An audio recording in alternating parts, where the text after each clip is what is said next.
there it is, a small atoll of coral islands in the Pacific, where man is dedicated to just one cause, the conquest of space. Here below us, a small city has been created to house the scientists, engineers, and technicians on whose shoulders rests the tremendous responsibility for this great adventure. This is the Rocket Assembly Building, with tracks running to the launching site. Only 48 hours remain until firing time. Our spaceship moves ponderously toward the firing site.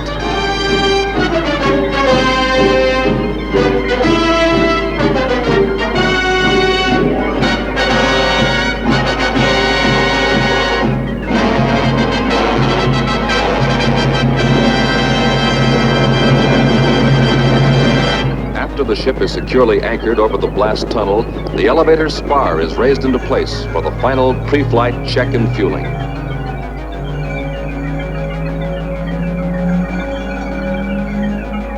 This is the blockhouse, the control center for Operation Spaceflight.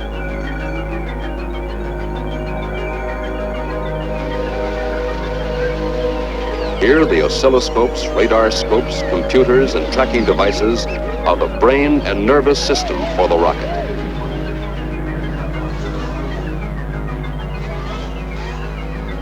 Dancing patterns of light will record every detail of the blast-off and climb into space. In the windowless blockhouse, observation is by periscope.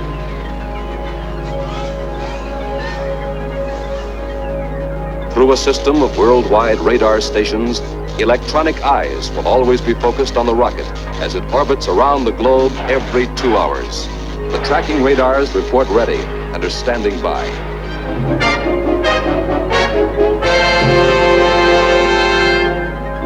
The optical tracking stations are poised and ready to follow the rocket in its upward flight.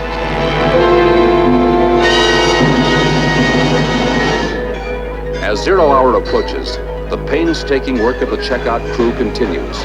The ship and every piece of its equipment is being checked and rechecked. Blockhouse, can you hear me? Will you give me that stage 2 separation signal again? Okay, Al, over. Now swivel motor stage 3 to pitch right. Okay, now give me the left. Attention all personnel. It is now X minus 2 hours. Fueling crew, take your stations. Safety area will be cleared by all personnel. In the pits, the required quantity of fuel is preset. The pumps will deliver 1,230 tons of hydrazine and red fuming nitric acid into the tanks of the waiting rocket. It is now X minus 20 minutes. Flight crew, report aboard rocket. Flight crew, report aboard rocket.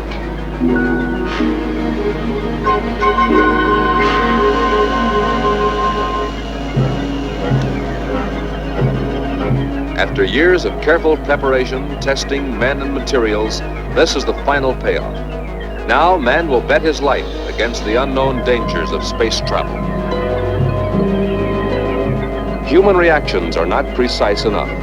Therefore, once the launching timer is started, the entire takeoff and flight into outer space will be controlled automatically.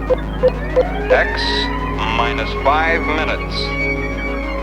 Clear the firing area. Clear the firing area. X minus 90 seconds.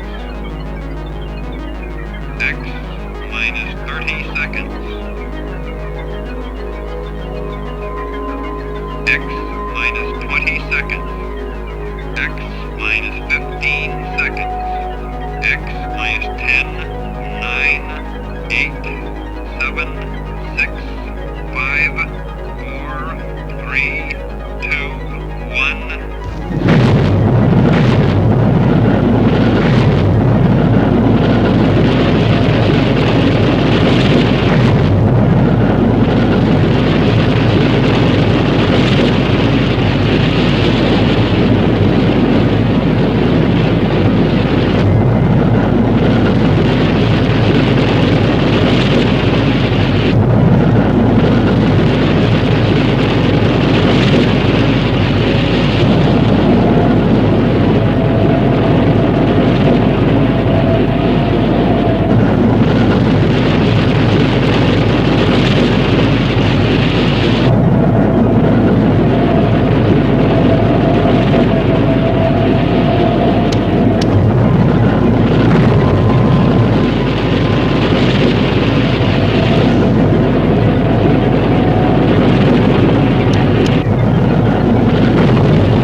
total firing time has been 5 minutes.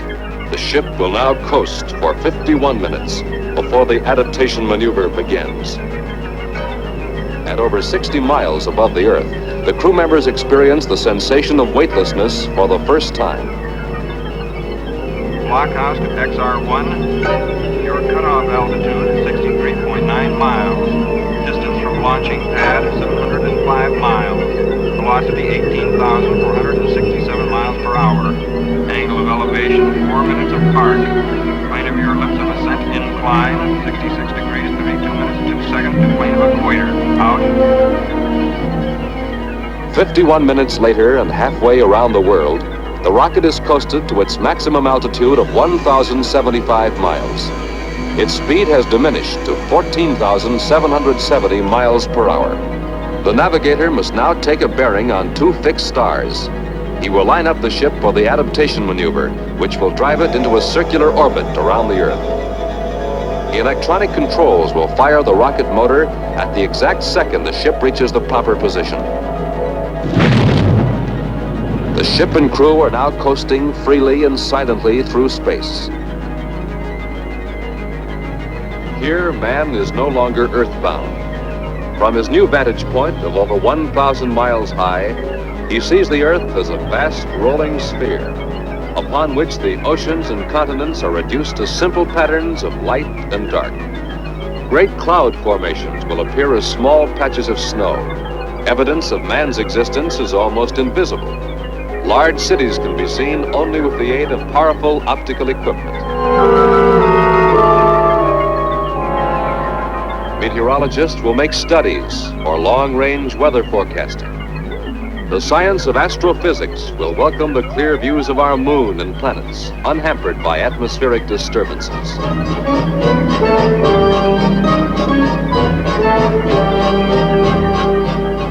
Space medicine will benefit from tests conducted with new type spacesuits. Air Force Kettler controlling XR1. We have you in radar contact at 107 miles due south of the station at 29. Estimate you at Prestwick Station, Delta at 37. Tests and observations by the crew will lay the groundwork for the future construction of the space station and will add to our knowledge of many sciences. Rocket X-Ray 1, this is Dr. Rocket. You are now entering area of maximum level 6. Your course is informed. Instrument rocket approaching from 3 o'clock high. At a pre-calculated time, the rocket's path will cross that of the instrument carrier, sent into space a few years before.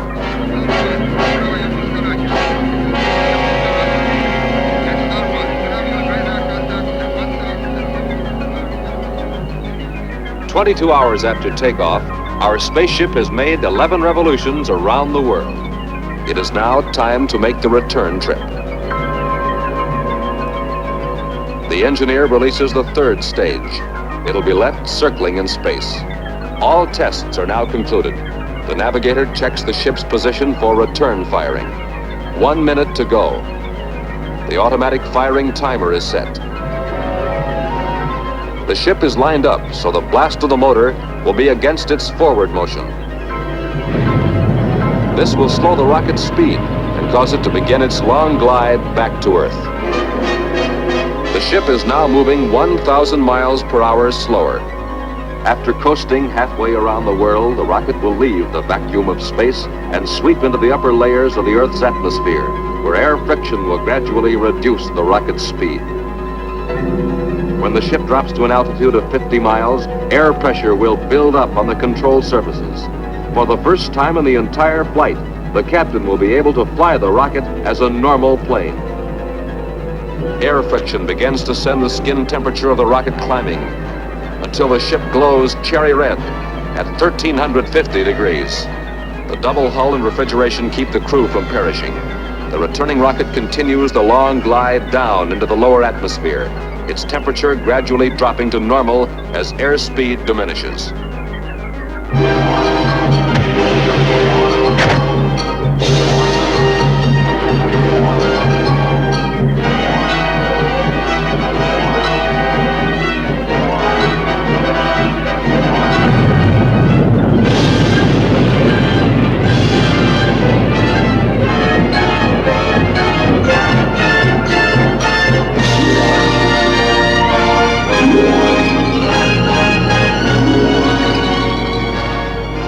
Mission completed.